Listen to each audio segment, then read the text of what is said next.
오늘은 찬양 감사합니다. 하나님께 기쁨이 되었을 줄 믿습니다. 여러분, 예수님 하면 어떤 이미지가 떠오르십니까? 인자하시고 온유하시고 사랑이 많으셔서 별로 화도 내지 않으시고 항상 얼굴에 미소와 웃음을 띠고 계시는 그런 이미지가 떠오르십니까? 성화에 그려진 것처럼 희고 깨끗한 옷을 입으시고 인자한 얼굴을 하고 계시는 그런 얼굴이 떠오르십니까? 그런데 아마도 그것은 평소에 우리가 바라고 원하는 그런 이미지의 예수님일 것입니다. 이러한 우리 마음의 성향을 투영 또는 투사라고 하는데요. 자신이 바라고 원하는 것을 따라 그렇게 이미지 짓고 인식하고 기억한다는 그런 말입니다. 학생들이 연예인들을 좋아하는 것을 보면 되게 그렇지요. 대개는 자신이 좋아하는 연예인이 성품도 좋고 이슬만 먹고 살고 화장실에는 가지도 않고 똑똑하고 스마트하고 그렇게 모든 면에서 매력이 넘칠 것이라고 생각합니다. 어렸을 때 여기에 계신 분들도 대부분 한 번쯤은 그런 존경하는 마음으로 어떤 선생님을 좋아해 보셨던 경험들이 있으시죠? 그런데요, 성경을 가만히 보면 오히려 우리의 생각과는 사뭇 다른, 어쩌면 그와는 전혀 정반대의 모습일지도 모르는 그런 예수님의 모습을 우리가 자주 만나게 됩니다. 오히려 감성이 넘치시고 활력이 넘치시고 또 꼿꼿한 성품에 때로는 불과 같은 분노를 드러내시고, 그리고 자주 울기도 하셨고 고독감에 몸부림치시면서 하나님 아버지의 도우심을 구하시던 그런 인간적인 모습들을 우리가 만납니다. 많은 오해에도 불구하고 이런 모습들이 불경건하다거나 예수님에 대한 이미지를 깎아내리는 것은 결코 아닙니다. 오히려 히브리서 4장 15절에 우리에게 있는 대제사장은 우리의 연약함을 동정하지 못하실 리가 아니요 모든 일에 우리와 똑같이 시험을 받으신 이로되 죄는 없으시니라 라고 기록된 것처럼 우리의 연약함을 아시고 이해하시고 공감하실 수 있는 예수님의 성품을 더 잘 보여주는 그런 모습들이라 할 수 있겠지요. 그러한 우리 인생들의 모든 갈등과 감정을 아시는 예수님, 그래서 우리의 모든 상황 속에서 우리가 처한 마음의 자리에 다가오실 수 있는 예수님, 오히려 그것이 우리에게 더 큰 은혜인 줄로 믿습니다. 오늘 말씀에서도 예수님의 인자한 모습이 아니라 무척이나 화를 내고 계시는 모습을 볼 수 있는데요, 예수님의 등 뒤로 마치 불꽃이 활활 타오르고 있는 것처럼 보입니다. 도대체 무슨 일이 벌어진 것일까요? 뭔가 갑작스럽게 일이 일어났는데 오늘 본문의 말씀은 이렇듯 갑작스러운 사건에 대한 그 분위기를 그대로 전해주고 싶어서 그런지 앞뒤 정황을 다 자르고 조금은 불친절하게도 아주 빠르게 이 사건에 대해서 보고하고 있습니다. 먼저 오늘 본문이 시작하는 구절 바로 앞부분의 내용은 이렇게 끝이 나고 있습니다. 그 분위기를 잘 들어보시기 바랍니다. 예수님께서 예루살렘으로 들어가시니 엄청나게 많은 사람들이 몰려와서 자신들의 겉옷과 종려나무 가지를 바닥에 깔고는 나귀를 타고 들어오시는 예수님을 열렬히 환영합니다. 마치 성 안에 큰 소동이 일어난 것처럼 얼마나 큰 함성으로 예수님을 향해서 호산나 호산나 외쳐대고 있었는지 모릅니다. 이 호산나라는 뜻은 여러분들 잘 알고 계시죠? 지금 구원하소서라는 뜻입니다. 말하자면 하나님께서 약속하셨던 다윗의 자손으로 오시는 분이시여, 이 많은 이들을 고치시고 병을 회복시키시고 심지어 죽은 이들마저 살리시는 분이시여, 이제 우리 이스라엘을 지금 구원하소서. 왕위에 오르시고 우리를 속박에서 모든 고통에서 구원하여 내소서. 그렇게 외쳐대고 있었던 것이죠. 예루살렘 성 안에 있던 이들 가운데는 저렇듯 이 소란스러운 일들이 왜 벌어졌는지에 대해서 미처 몰랐던 이들도 있었겠죠. 그들이 묻습니다. 무슨 일인데? 저 사람이 누군데 그래? 어떤 이들이 대답합니다. 갈릴리 나사렛에서 온 그 예수라는 사람 있잖아. 바로 그 사람이야. 거기까지의 내용입니다. 그런데 갑자기 뜬금없이 오늘 본문의 내용이 뒤이어 등장합니다. 예수께서 성전에 들어가사 둘러 엎으시고, 이 표현도 과격합니다. 둘러 엎으시고. 갑자기 왜에 대한 어떤 설명도 없이 예루살렘 성 안으로 나아기를 타고 겸손하게 조용하게 그렇게 입성하셨던 예수님이 갑자기 성전 안으로 들어가셔서 난동을 피우는데 일명 깽판을 치고 계신 것이죠. 왜 그런가 가만히 보니 그제서야 그 이유가 뒤따라 나옵니다. 이렇듯 예수님께서 화를 내고 계시는 이유는 당시에 성전 안에서 비둘기나 양, 또 소와 같은 재물을 팔고 있는 그런 상황이 벌어지고 있었기 때문입니다. 게다가 그 옆자리에는 환전, 그러니까 돈을 성전에서만 쓰이는 특별한 돈으로 바꾸어 주는 상인들을 발견하셨기 때문이었습니다. 오늘 본문인 마태복음에는 기록되어 있지는 않지만 같은 사건을 기록하고 있는 병행구절 요한복음에서는 예수님께서 심지어 이 노끈으로 채찍을 만들어 가지고 그것을 휘둘러서 양과 소를 때리면서 다 내쫓아 버리시고, 거기에서 바꾸어지고 있던 돈도 땅바닥에 다 쏟아버리시고, 돈이 놓여있던 상마저도 뒤집어 엎어버리시고, 비둘기 파는 사람들에게는 여기서 가지고 나가라 협박하시고, 결국 그렇게 상인들을 모두 내어 쫓으시기까지 하셨다고 기록하고 있습니다. 커도 너무 크게 깽판을 치신 것이죠. 굉장히 박력이 있으시죠? 예수님의 이런 모습에 대해 여러분들은 어떻게 생각하십니까? 예수님이니까 뭔가 생각이 있으셔서 그런 것 아니겠습니까? 성전에서 장사를 하다니 말이 되나? 그러니까 그러신 거지. 이런 생각들 드시죠? 하지만 우리가 우리 입장에서만 생각하느라 오히려 놓치고 있는 재밌는 사실이 있는데, 예수님께서 이렇게 깽판을 치시기 바로 그 이전의 순간까지, 바로 그 직전 순간까지 그 누구도 그 상황에 대해서 아무도 이상하게 생각하고 있지 않았었다는 것입니다. 왜냐? 그들에게는 너무도 당연하고 자연스러운 그런 상황이었기 때문이었습니다. 예수님 당시에 제사물품, 곧 희생물이 되는 이 동물들의 판매, 그리고 성전에서의 환전은 그들에게 너무도 필요한 부분이었고 또 자연스러운 것이었습니다. 왜 그렇지 않습니까? 오늘의 우리에게도 익숙한 부분인데요, 추모공원이나 납골당에 가면 이 입구에 추모 화환이나 꽃다발을 파는 곳이 있습니다.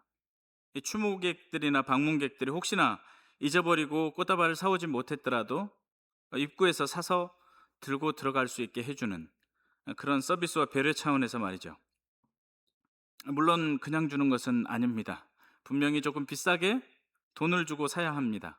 상업 수단입니다. 마찬가지로 이들도 그 이전 구약 시대 때부터 내려오는 그들의 제사 방식을 따라 이스라엘 백성들이면 누구나 1년에 적어도 한 차례의 속죄 제사를 드려야 했습니다. 더불어 특별한 범죄를 저질렀을 경우, 그리고 또 그 밖에도 이런저런 연유로 예루살렘 성전을 찾아와서 제사를 드리는 일들이 많았습니다. 덕분에 가까운 데 사는 이들이야 큰 무리가 없었겠지만, 아주 멀리에 살고 있던 사람들은 이 성전이 있는 예루살렘까지 오는 길이 항상 만만치 않았던 것으로 보입니다. 이 교통수단이 발달한 때도 아니었기에 걸어오는 데만도 여러 날이 걸렸을 것입니다. 지금처럼 치안이 좋은 것도 아니었겠죠. 이 강도 만난 사마리아인 기억나십니까? 예루살렘 성에서 여리고로 내려가는 길 위에서 강도를 만난 겁니다. 이 마을과 마을 사이, 동네와 동네 사이에 이렇듯 순례객들을 갈취하고 빼앗는 강도의 무리가 없었겠습니까? 당연히 있었겠죠. 거기에 강도뿐이겠습니까? 밤이면 출몰하는 들짐승들의 무리는 없었겠습니까? 순례객들이 끌고 오는 양을 목표로 하는 들짐승들의 무리도 당연히 있었겠죠. 게다가 이 제물로 바칠 양을 선별해서 처음에는 아주 온전한 것을 잘 골라서 데리고 온다고 해도 이 오다가 피곤하고 여행길에 계속 걷게 하니까 여기저기 생채기가 날 수도 있고 어, 병이 날 수도 있었습니다. 여행이 길어서 말이죠.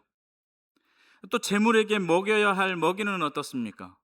그 먹이를 준비하는 일도 그런 오랜 여행길에 부담되는 게 당연한 일 아니겠습니까? 이 재물을 보호한답시고 계속 사람이 안고 들고 갈 수도 없고 업고 갈 수도 없고 중간에 가다가 이 재물에 흠이 생기면 어떡합니까?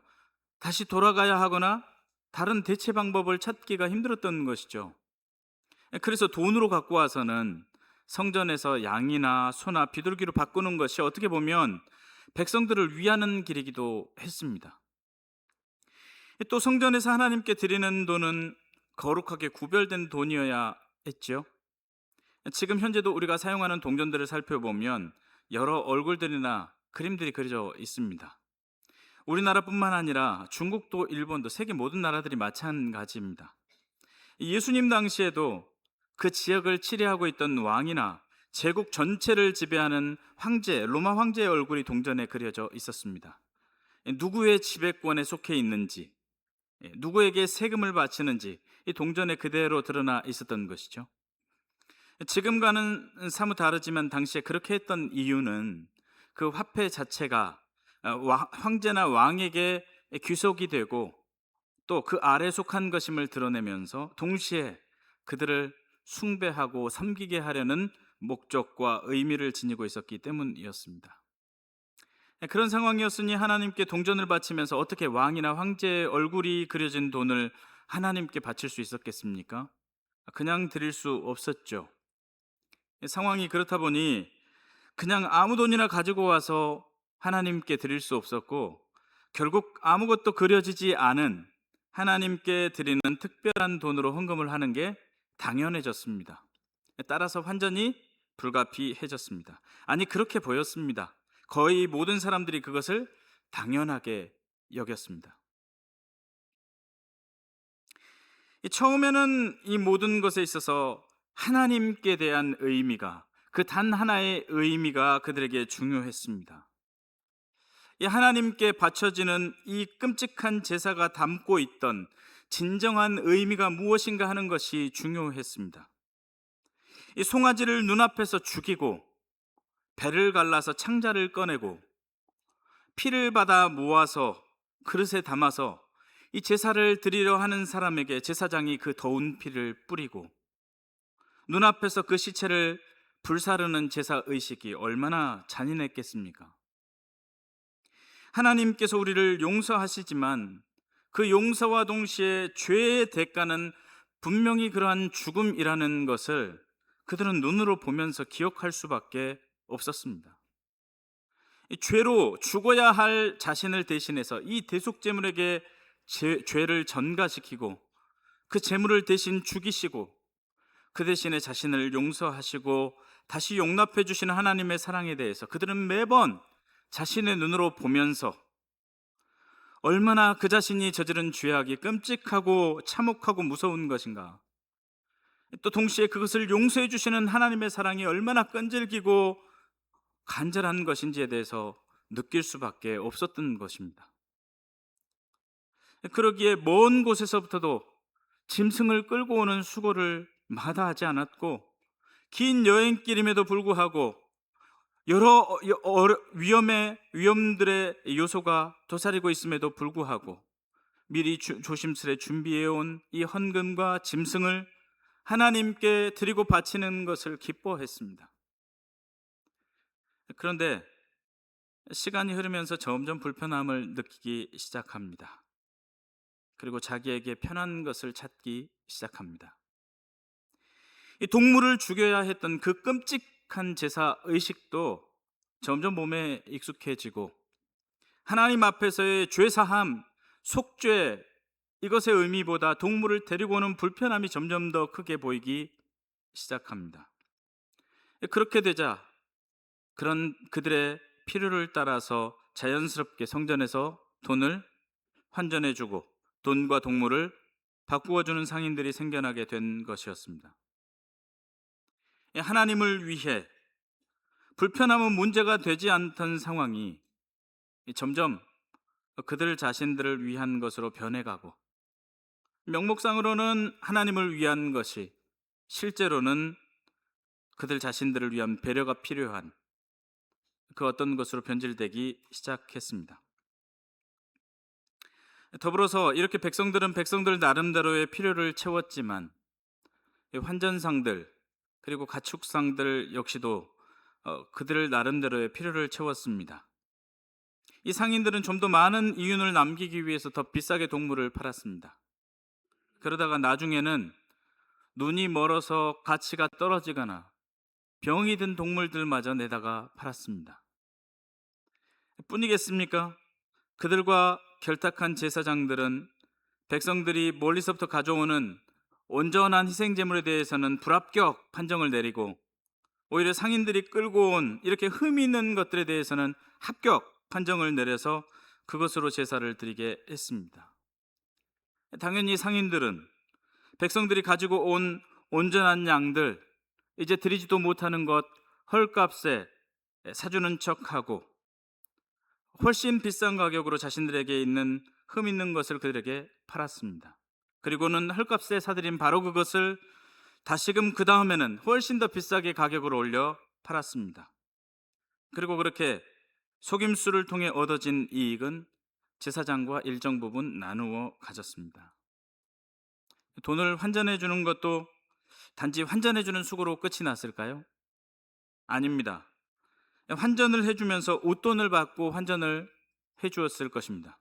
100원 가치의 동전에 환전의 대가를 더해서 200원, 300원의 환전을 해주었을 것이라는 말입니다. 차입금을 높였던 것이죠. 상인들은 상인들대로 그렇게 자신들의 필요를 채웠습니다. 당시에 성전 안에서 이 모든 상행위가 이루어졌고, 이런 상행위를 할 수 있도록 특권을 줄 수 있는 이들은 누구일까요? 제사장을 비롯한 지도자층들이었을 것입니다. 이렇게 특권을 부여하면 일명 자릿세를 내야 되겠죠. 당연히 그에 따른 대가를 지불받게 마련이겠죠. 이들은 이들대로 자신의 필요를 채웠습니다. 가끔은 상인들의 말도 되지 않는 폭리에 눈을 감아주면서 그렇게 성전 안에서 자신들의 필요를 채워갔습니다. 방금 전에 잠깐 언급드린 대로 결탁해서는 뒤로 검은 돈을 더 크게 거두었을 것이고요. 백성들은 백성들대로, 상인들은 상인들대로, 제사장과 지도층은 그들 나름대로 모두가 하나님을 핑계 삼아 자신의 필요를 채우는 데만 혈안이 되어 있었습니다. 어느덧 가장 중요한 하나님을, 그 살아계신 하나님의 보시고 감찰하시는 눈은 잊어버린 것입니다. 결과적으로 백성들은 점점 제사를 드리기가 힘들어지고 부담이 커져만 갔습니다. 제사를 드리는 것이 부담이 돼서 하나님 앞에 나오는 것마저 마음에 꺼려지고 기피하게 됐습니다. 어쩔 수 없이 하는, 별로 달갑지 않은 부담스러운 것이 되어버린 것이죠. 이제 성전은 하나님과 만나는 곳이 아니라 하나님과는 상관없는 온통 자신들의 필요만을 채우고 이용하는 곳으로, 이익을 얻기 위한 곳, 온갖 술수와 속임수가 난무하는 그런 곳으로 바뀌어버렸습니다. 하나님을 만나는 것조차 마음에 짐이 되고 부담이 되어버린 그런 상황이었습니다. 이런 모습을 예수님께서 보셨으니 얼마나 화가 나셨겠습니까? 하나님께서 그들에게 원하셨던 것은 이 부담이 되는 값비싼 동물, 부당한 웃돈을 주고 환전한 부담스러운 헌금이 아니라 자신의 눈앞에서 동물이 대신 죽어나가는 것을 두 눈으로 똑똑히 보면서 죄가 얼마나 끔찍한 것인지, 죄의 대가는 무엇인지, 그리고 하나님께서 자신이 저지른 그 끔찍한 죄악을 이 동물을 대신 죽임으로써 자신을 다시 용서해 주시는 시간임을 깨닫고 하나님을 찬송하고 하나님께 영광 돌리는 시간이 되어지는 것이었는데, 그렇게 복된 시간이 되는 것이었는데, 그래서 하나님께 감사하는 기도를 드리고 하나님과 회복하는 시간이 되는 것이었는데, 그리고 성전은 바로 그런 회복의 장소가 되는 것이었는데, 사람들이 성전을 자기들의 뜻대로 만들어가면서 하나님께 드리는 제사를 부담스러운 것으로, 삶에 부담을 주는 것으로 만들어가고 있으니 예수님께서 보시면서 어찌 화가 나지 않으셨겠습니까? 그래서 이렇게 분노하셨습니다. 그렇게 예수님은 자신의 분노로 하나님의 성전을 깨끗하게 쓸어내 버리신 것이었습니다. 이 요한복음 기자는 이것에 대해서 이렇게 기록합니다. 제자들이 이러한 예수님의 모습을 보고 주의 전을 향한 열심이 나를 삼키리라 하던 이 시편 69편의 말씀을 떠올리게 됐다고 말입니다. 하나님을 향한 거룩한 열심이 예수님의 분노로 드러나는 그런 사건이었다는 말입니다. 오늘 우리들의 예배는 어떻습니까? 물론 구약의 제사와 오늘 우리가 드리는 이 예배가 정확히 똑같은 것은 아닙니다. 더 이상 우리에게는 희생 제물이 필요치 않습니다.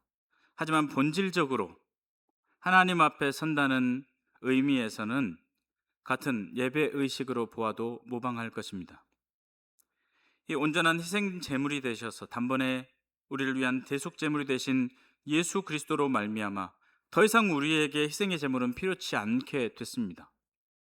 하나님의 영광이 임하셨던, 그러나 구별되고 분리되었던 지성소의 은혜도 예수 그리스도의 십자가의 은혜로 인해 휘장이 찢어지고 우리에게 값없이 주어졌습니다. 우리는 언제나 이 예수 그리스도의 보혈의 공로로 말미암아 이 은혜 보좌 앞으로 담대히 나아갈 수 있습니다. 그렇다면 그 은혜의 보좌 앞에 서서 하나님을 예배하는 우리의 예배는 어떻습니까? 구원받은 은혜에 대한 감격이 차고 넘치고 있습니까? 아니면 혹시 번거롭고 해야 할 어떤 것으로 여겨지고 계시는 것은 아닙니까? 혹시 이미 우리에게 주신 가장 큰 선물, 예수 그리스도를 통한 영원한 생명, 그리고 죄의 용서에 대한 감격은 온데간데 없이 잊어버리고 이 땅에서의 성공과 번영을 위해서, 풍요를 위해서 하나님께 드리는 우리의 기도와 간구의 제목에 온통 우리의 마음이 붙들려 계시는 것은 아닙니까? 이 예배가 하나님께 어떤 예배가 되어야 할지에 대해서 우선적으로 마음이 조심스럽기보다는 내게 은혜가 되어야 할 어떤 시간으로 여겨지고 있는 것은 아닙니까? 오늘 왜 이렇게 덥지? 왜 오늘은 나를 덜 반갑게 맞이해 주는 거지? 오늘따라 의자는 왜 이렇게 불편하고 설교는 왜 이렇게 긴 거지? 그런 생각하고 계시는 것은 아닙니까? 이 시간 이곳에서 하나님을 예배하는 자리에 있는 우리는 예수님을 닮은 하나님을 향한 거룩한 사랑과 열심을 가지고서가 아니라 우리의 필요만을 채우기 위해서 하나님을 예배하고 있는 것은 아닙니까? 여러분, 곡성이라는 제목의 영화 혹시 보신 적이 있으십니까? 그 영화에서 나온 짤막한 대사가 한동안 화제가 되고 또 짧은 밈이 된 적이 있었는데요. 그 밈이 됐던 대사는 무엇이 중요한디, 무엇이 중요하냐고 입니다. 저는 아마도 예수님도 이렇게 외치시면서 상을 뒤집어 엎지 않으셨을까 생각해 봅니다. 무엇이 중요한디, 무엇이 중요하냐고 이렇게 하시면서. 여러분에게 묻습니다. 이 시간 하나님을 예배하는 예배의 자리에 서 있는 우리들에게 과연 무엇이 중요한 것일까요? 성경에 나오는 맨 처음의 교회, 초대교회에 대해서는 여러 가지 일들이 이 초대교회에서 이루어졌습니다. 사도행전 2장과 4장에 보니 기도에 힘쓰고 떡을 나누는 일에, 성찬이죠, 구제하는 일에, 선교하는 일에, 말씀 전하는 일에 힘을 썼다고 기록하고 있습니다. 그리고 성경은 이런 교회 모습이 아름다웠다고 이야기합니다. 오늘날 우리의 교회의 모습은 어떠합니까? 우리 교회는 어떤 일에 힘을 쓰고 있을까요? 우리는 교회는 어떤 곳이냐 하는 질문을 자주 하고 또 받게 됩니다. 여러분, 교회는 과연 어떤 곳이겠습니까? 모두가 그런 것은 아니겠지만 교회를 자기의 즐거움을 위해 목적에 맞춰서 다니는 분들도 계십니다. 제가 사역을 하는 가운데 자기의 승진을 위해서 미션 스쿨 선생님이시죠. 집사나 장로직 따려고 다니는 분도 보았습니다. 제 친구 중에 한 친구의 어머님은 부동산을 하시는데 직업상 교회를 다니십니다. 말하자면 고객 유치를 위해서 어쩔 수 없이 나가는 것이죠. 그러면 교회만 다니실까요? 아닙니다. 수요일에는 절에 나가십니다. 그리고 토요일이 되면 성당에 미사를 드리러 가시죠. 그리고 주일이 되면 교회에 가시는 겁니다. 어찌 그 어머님 뿐이겠습니까?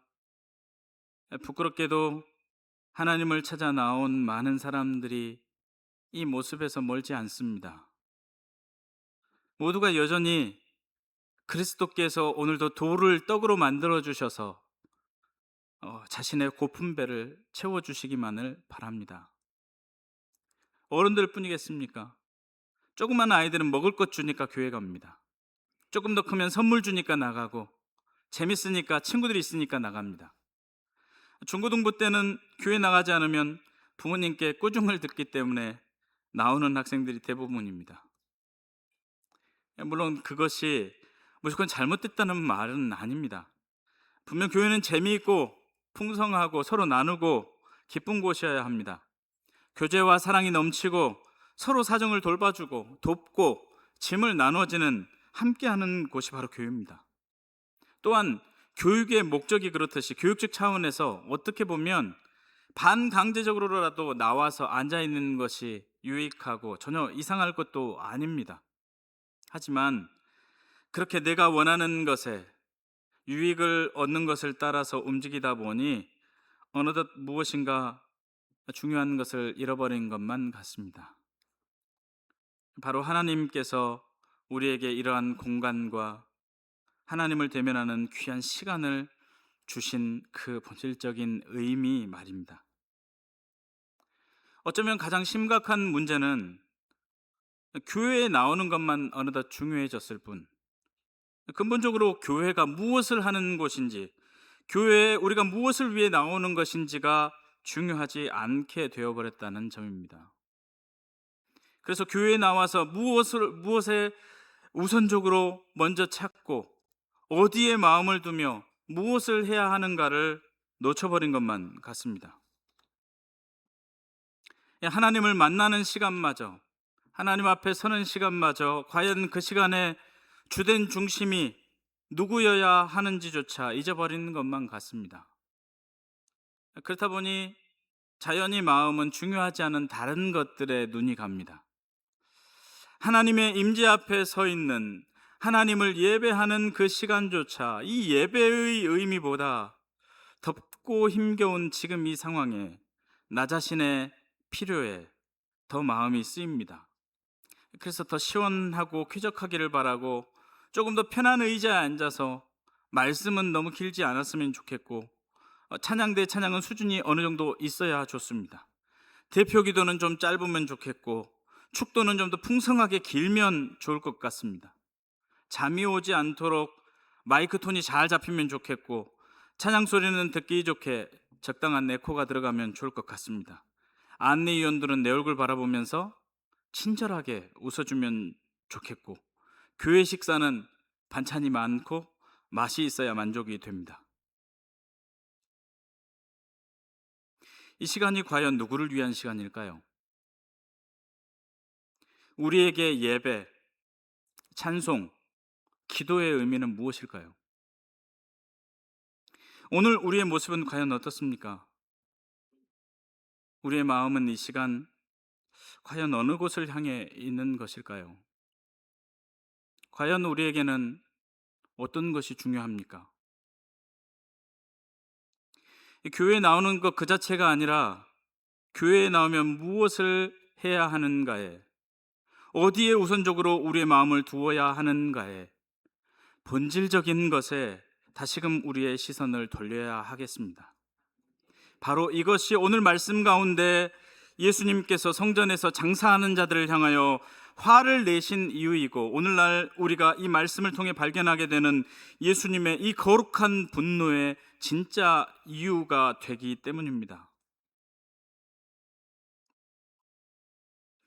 이제 다시 하나님을 향한 우리의 예배의 모습이 온전하게 회복될 수 있기를 소망합니다. 하나님께 우리가 예배할 때마다 곧 진리 안에서 예배의 대상이 되시는 하나님께만 영광이 돌려지는 예배, 우리에게 이미 부어진 이 영원한 생명을 약속하신 하나님의 기쁘신 사랑에 대한 감사가 회복되는 예배가 될 수 있기를 소망합니다. 더불어 늘 기도하는 시간들로 인해서 하나님과의 관계가 깊어지는 은혜가 있기를 축복합니다.